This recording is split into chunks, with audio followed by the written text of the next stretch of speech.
Thank you very much for staying. Welcome back to the marketplace. Now, Ghana and multinational oil and gas giant ExxonMobil this morning signed an agreement which will see ExxonMobil carry out exploration activities in the deep water Cape 3 Points area.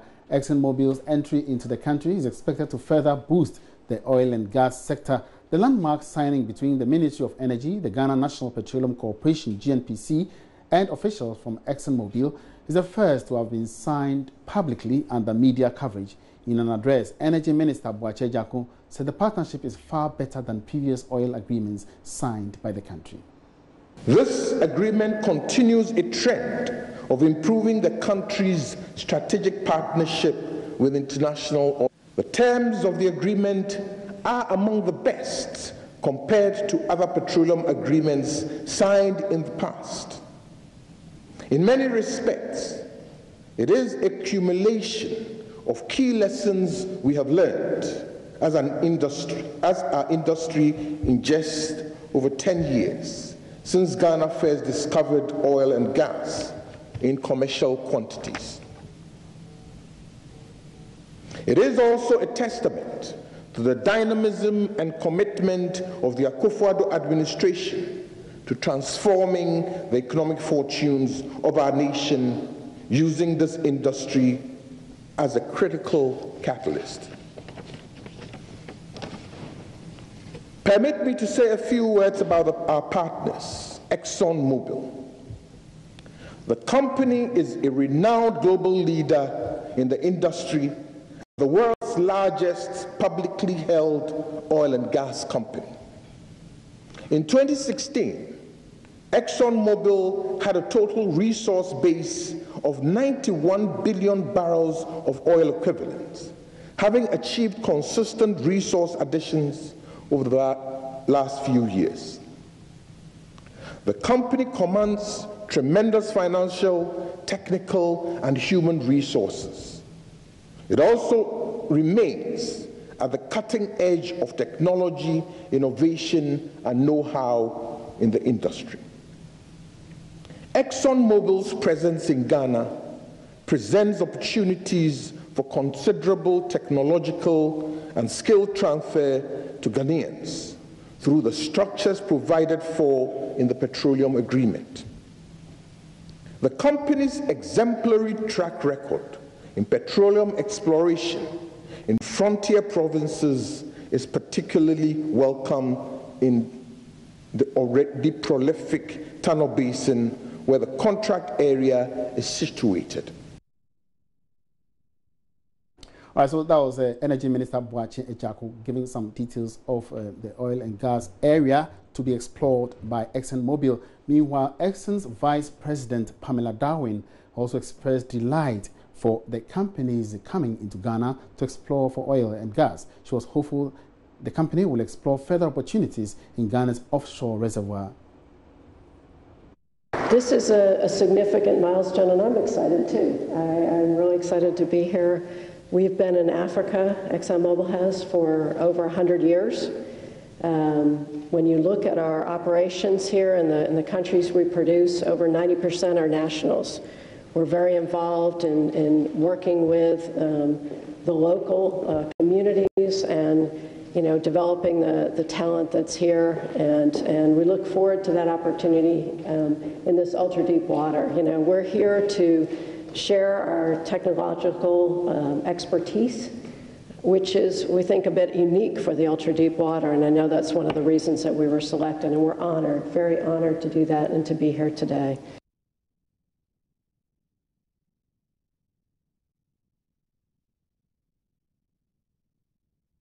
Now, in an interview later after the signing ceremony, CEO of the GNPC, Dr. KK Sapon, was upbeat. The partnership will facilitate moves for the GNPC to become a technical standalone oil company. He hinted also that the company is exploring moves with the China National Oil Company and Norway's Aker Oil and Gas Company. In terms of local content, I think initially the laws were a bit relaxed. Now they have been strengthened.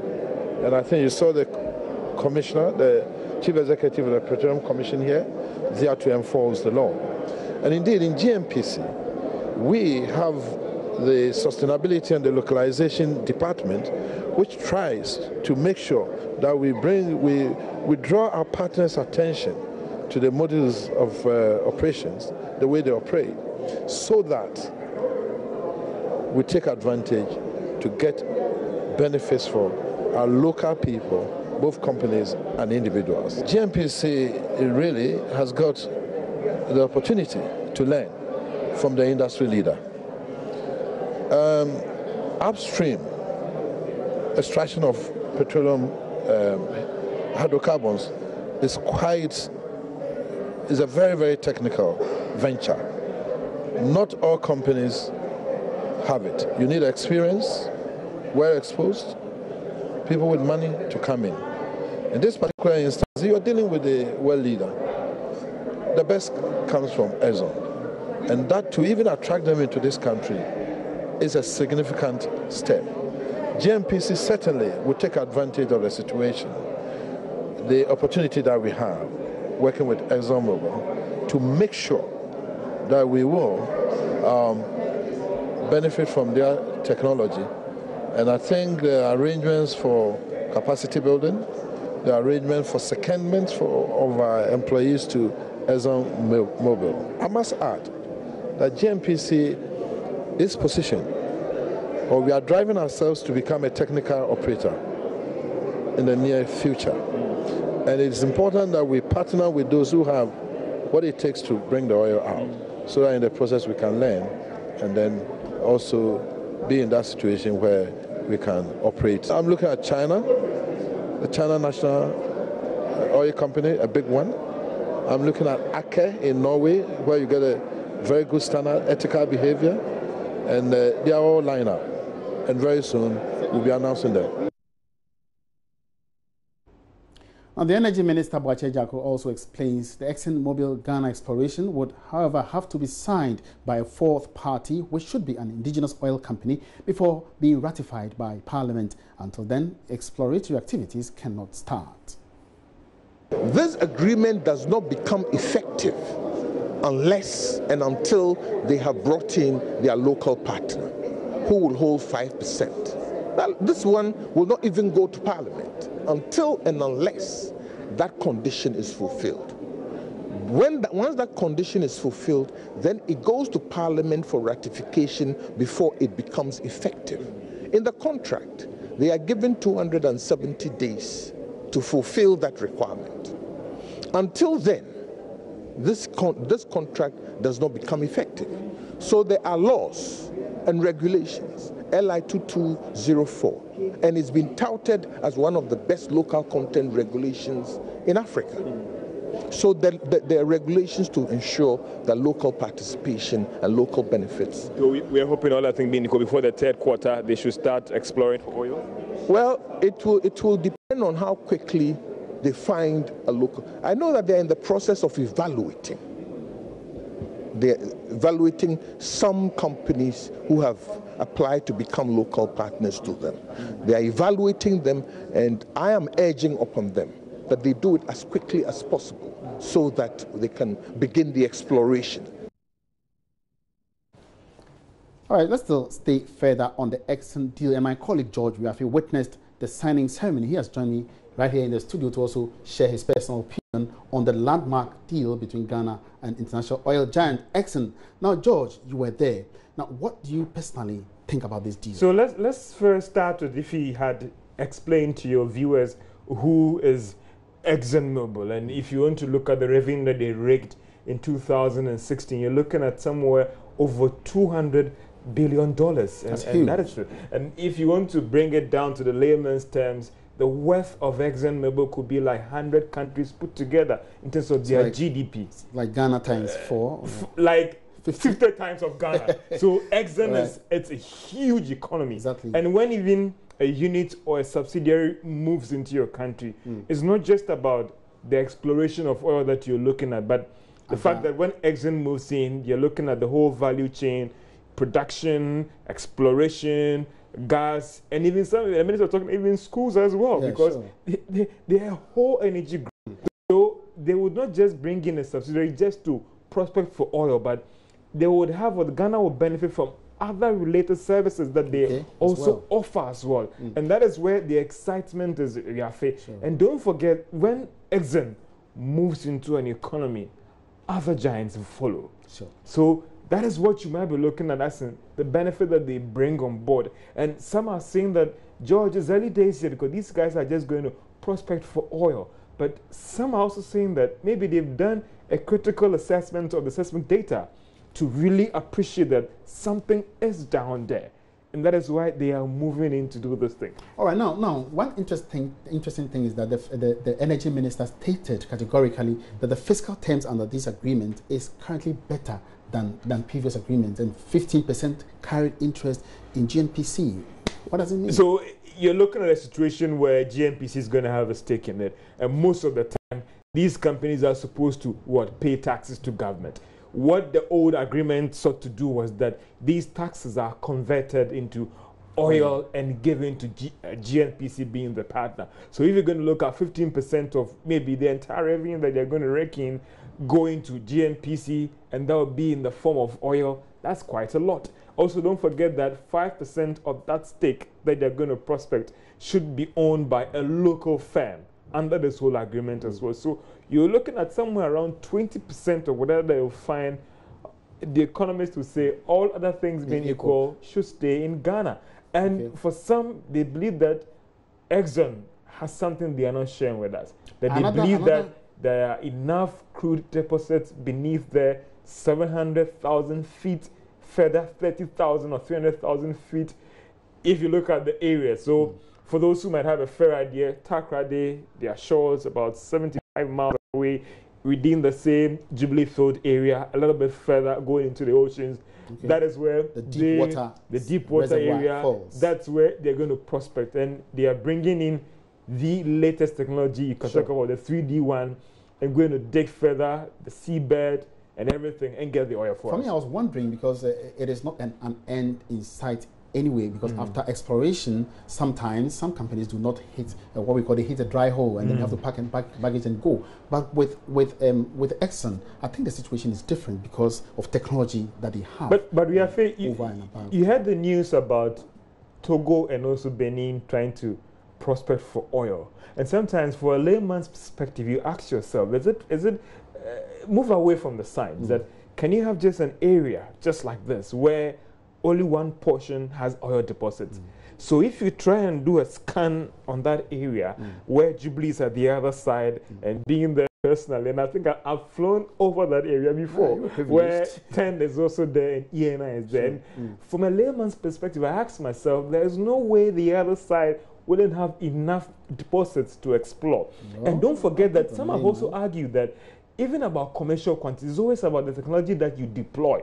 So the deeper you go, and again, touching those right spots, you can extract those crude oil that you're looking for. So in summary, you are sure that ExxonMobil is going to hit commercial quantities? May have the data that they are not sharing with us. They're going to hit commercial quantities. Now, George, what about local content? Local content, we also understand that government is saying that they're going to ensure that they do that. And when they even met the president a while ago this afternoon, some commitment was given to the president that they are going to employ Ghanaians as well in terms of technology transfer. And if you're going to get access to this latest technology in the extraction of oil, and GNPC board was also excited about that one as well. So it means that there is a lot for us. And for me, it's about positioning ourselves to ensure that we really get a lot out of from Exxon Mobil, looking at their stature and what they have. Now, the CEO of GNPC has also hinted of signing some further agreements with perhaps China's National Petroleum Corporation and Aker of Norway. What do you think about these? It's interesting because, again, the GNPC boss, Dr. Keke Sapon, spoke about the fact that what they sought to do first as a country, what we did as a country, was to de-risk that whole area. Now Tullow is in there. So again, I'm saying, speaking as a layman, and those scientists or geoscientists should help me out. If Tullow can find enough oil in that area it tells you that maybe something is across there. Especially So the risk that is associated with the area when nobody, again, when you go to the Blackstones, you're asking for money to prospect for oil, they're telling you, listen, there's nothing to work against. Now, you have Tallow, you have TEN, you have ENI, they're prospecting for oil. You can go to those Blackstones, those Bank of America and all the rest and say, give me that capital to go and prospect for oil. So in terms of getting funding to go and drill in those areas, that risk has been taken away. And therefore, it tells you that something is going to happen before the end of this year. All right, so maybe for now we have to risk our minds that we will not go and hope that something comes out and be able to employ more Ghanaians, being a big, and you look at them, more than 100 countries put together. Thank you very much. The economy of Ghana, we are nowhere near example.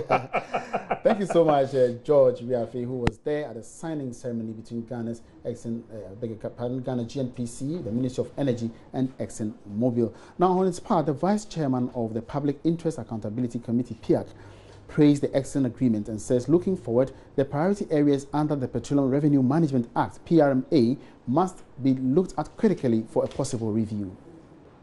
Looking at where ExxonMobil's block is, it's in the deepwater Tano Basin, ultra deep. Very few companies can do ultra deep, and I think it's a good thing that we've got ExxonMobil on board. The one good thing is that it now puts Ghana on a scale in terms of how the world sees us with oil production, and I think that is good for us. The one issue that is sticking at the present moment is the local content bit, the indigenous company local content bit. And when you look at the law says the local partner should have at least 5%. Are we able, as a local partner, to galvanize that 5% with regards to the local partners' engagement with ExxonMobil? So I think that is where the sticking point is now. We hope ExxonMobil can find it, because if they can't, then there is a lapse in the law that we have to look at. Because Ghanaians, when you look at ExxonMobil can buy Ghana if they want to. And so if they can do that, we need to have equal companies that can also partner ExxonMobil.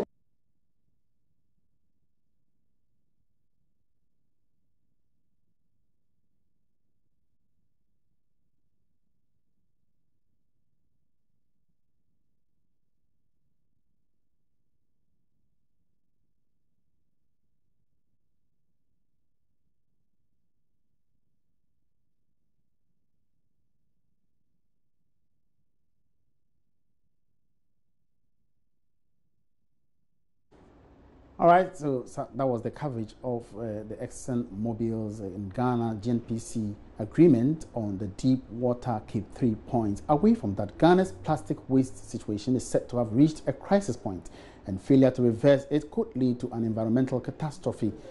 Here in Accra alone, 2,500 tons of waste is generated daily, and only 45% is collected.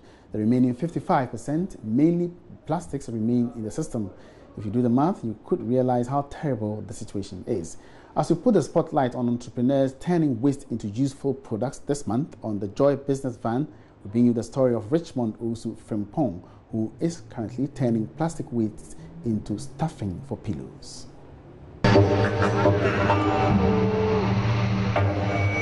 On June 3, 2015, Ghana faced one of its worst disasters. Scores of people lost their lives from flooding after continuous rainfall. The floods were partly attributed to choked gutters which blocked the drainage system. Richmond Osu Frimpong was at the scene of the incident, among many Ghanaians devastated by the incident. That was when he took the initiative to do something about the plastic waste situation. I thought of finding out what can the plastics be used for, and praying about it and thinking, brainstorming. I came up with making flowers and other things, and then as I kept on developing the idea, I came up with these pillows and other products that you see. Pillows are stuffed sometimes with foams or couple fibers. Stuffing pillows with recycled plastic waste is really creative. Richmond acquires the plastic waste from schools and households but a chunk of it is bought from plastic waste collectors.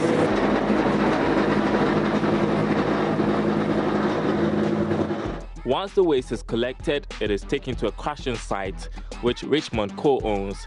The items are crushed until they look like shredded papers. In that state, it feels foamy. The stuffing is disinfected, then dried. It's really a simple process to make the pillows. Richmond makes a cover with a foam, then stuffs with recycled plastic waste. After getting the desired height or the filling, you complete it and seal it. So, complete sealing. Yeah.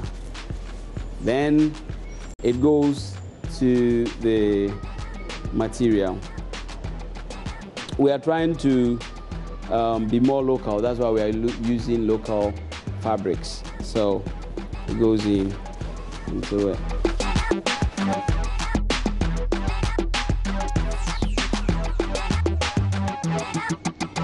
And there you have it.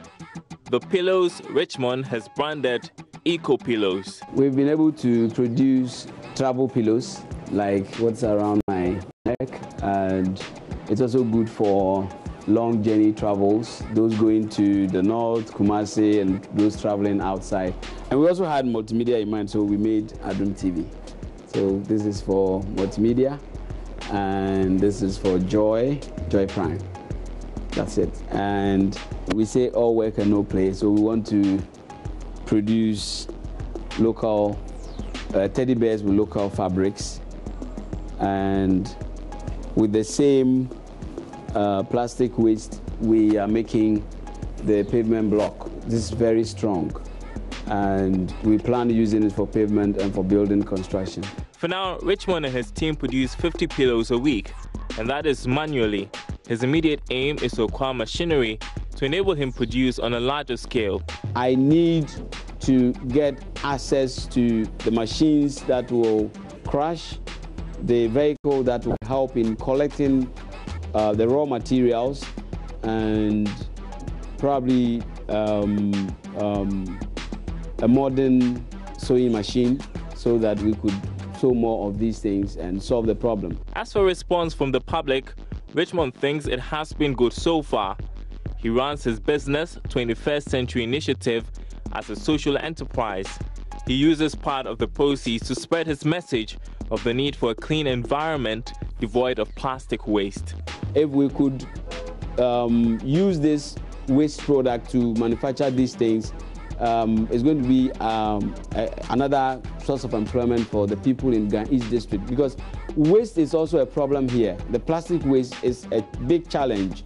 No doubt, Richmond is passionate about what he does, and his initiative is certainly helping in preventing a major environmental catastrophe in future.